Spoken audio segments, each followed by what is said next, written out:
Lahori gate से प्रधानमंत्री लाल किले में प्रवेश करते हुए, जिसके बाद वो सीधा प्राचीर के लिए, जो लाल किले की प्राचीर है, उस पर वो पहुंचेंगे। अब लाल किले की प्राचीर की ओर अग्रसर।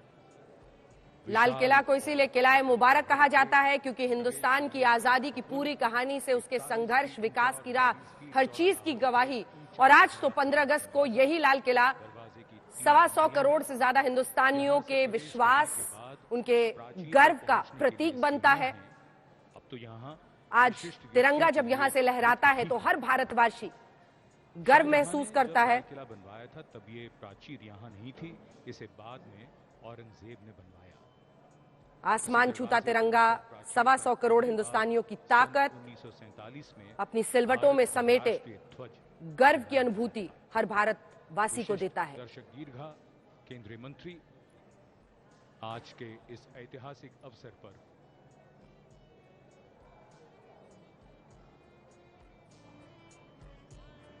dignitaries in the VIP enclosures awaiting the arrival up to the ramparts of the Prime Minister. ये रीत लंबे वक्त से चली आ रही है।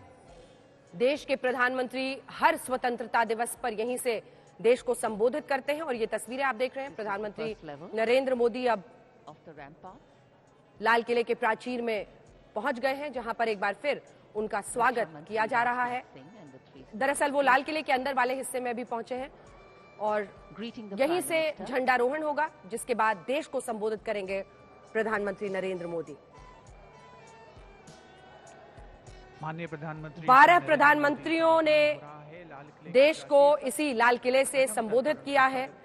तिरंगा यहां पर लहराया है। श्री राजनाथ सिंह, रक्षा राज्य मंत्री Shri Ajay Bhatt, chief of defence staff general Anil Chauhan. कब कितना लंबा संबोधन चला है वो हम आपको दिखा रहे हैं।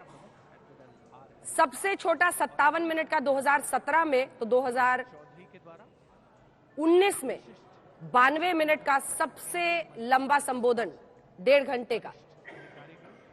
विदेशी राजनयिक सभी आज भारत के स्वाधीनता दिवस समारोह का हिस्सा बनने के लिए ऐतिहासिक लाल किले की प्राचीर पर।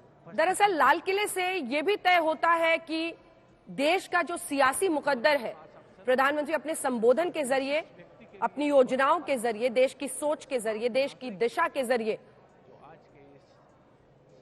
तय करते हैं कि देश किस तरह से आगे बढ़ेगा। 12 प्रधानमंत्रियों ने किया है और ये सियासी मुकद्दर आगे बढ़ रहा है नरेंद्र मोदी के साथ। ये 10वां संबोधन, गैर कांग्रेसी अगर आप प्रधानमंत्रियों को देखें तो ये 10वां संबोधन प्रधानमंत्री नरेंद्र मोदी का, जिसका देश को इंतजार रहेगा। वहीं पर ये जोर भी रहेगा पीएम की तरफ से, क्योंकि अगला वर्ष ऐसा है जब जनता अपने वोट से ये तय करेगी कि अगली बार इस लाल किले पर कौन पहुंचेगा देश को संबोधित करने के लिए, देश का तिरंगा लहराने के लिए। इसीलिए 10 साल का खाका, 10 साल का कामकाज, इन सब का लेखा जोखा भी आज आप प्रधानमंत्री के भाषण में देख सकते हैं। जो योजनाएं होंगी उन सब का होगा। केंद्रीय मंत्री निर्मला सीतारमण आपको दिखाई दे रही हैं, ऐसे ही तमाम लोग वहां पर पहुंच गए हैं। राजनाथ सिंह ने तो खैर स्वागत ही किया प्रधानमंत्री नरेंद्र मोदी का। गृह मंत्री अमित शाह से लेकर तमाम केंद्रीय मंत्री वहां पर मौजूद हैं।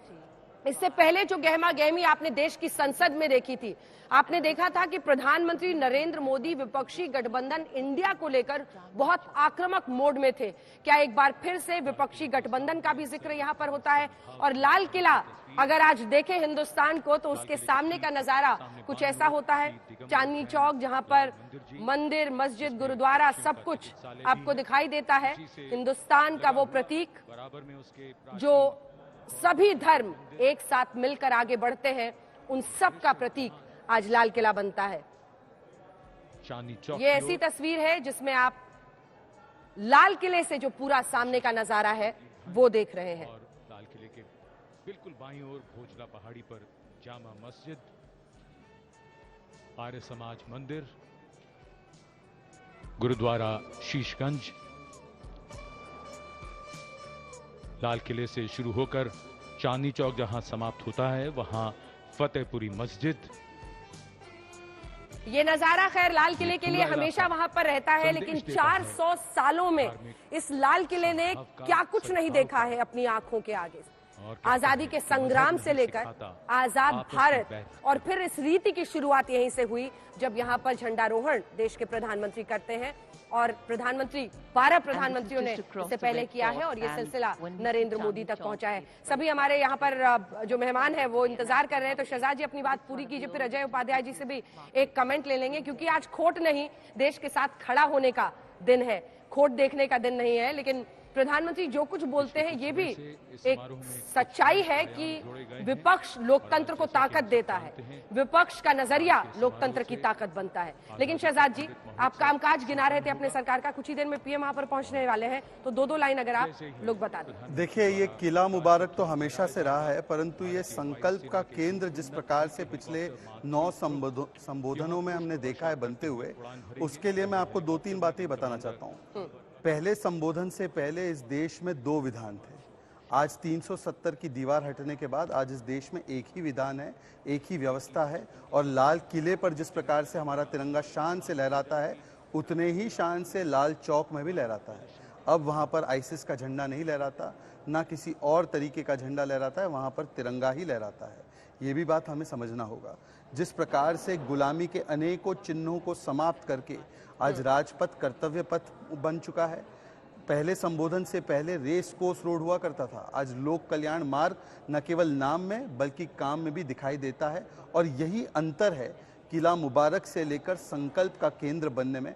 और आपने सही कहा, वहाँ पर मस्जिद भी दिख रही है, वहाँ पर चर्च भी दिखता है, वहाँ पर मंदिर भी दिखता है आर्य समाज का, और वहाँ पर गुरुद्वारा शीशगंज साहिब, जिसका इतिहास हमें याद दिलाता है कि तुष्टीकरण की राजनीति से किस प्रकार से और विभाजनकारी राजनीति से किस प्रकार से हमें बचना चाहिए।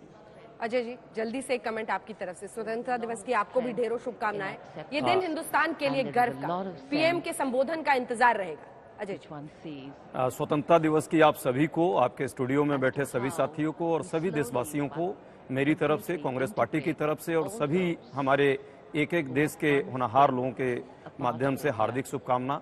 जिस तरह देश आज जो है सतत विकास की प्रक्रिया के तहत आज ये स्वतंत्रता दिवस हम मना रहे हैं, 76 वर्षों का एक इतिहास, 77वां स्वतंत्रता दिवस, ये गर्व का एक तरह से अनुभूति है हम सबके लिए। राष्ट्रीय पर्व है, हमारी सांस्कृतिक ऐतिहासिक विरासत ये जिस तरह से आज इस मुकाम पे पहुंची है, जिस तरह भारत की जो कुर्बानियां जो हमारे स्वतंत्रता सेनानियों ने दी, आज कहीं ना कहीं वो आज इस स्तर पर आई है। विश्व में हमारी जो लोकतांत्रिक पहचान बनी है, जिस तरह लोकतंत्र के प्रति हमारी आस्था बढ़ी है, जिस तरह सामाजिक न्याय और आर्थिक सुरक्षा का एक भाव पनपा है, ये निरंतरता का एक परिणाम है। और मुझे लगता है कि पूरा देश इस पर गर्व करेगा। आने वाले समय में ये निरंतरता बढ़ती रहे, हम पक्ष में हो, हम विपक्ष में हो, देश हम सबके लिए प्रथम है, और देश वासी होने के नाते हम सबको स्वतंत्रता दिवस पर गर्व है, भारत पर गर्व है। हम भारतीयता के भाव के साथ ओतप्रोत हों, किसी व्यक्ति, किसी भाषा, किसी धर्म, किसी जाति, किसी संप्रदाय के प्रति नहीं। हम पूरा मुस्कुराने वाले लोग हैं, तो सदैव मुस्कुराते रहते हैं। आज तो कम से कम मुस्कुरा दीजिए, मुस्कुराने का दिन है आज।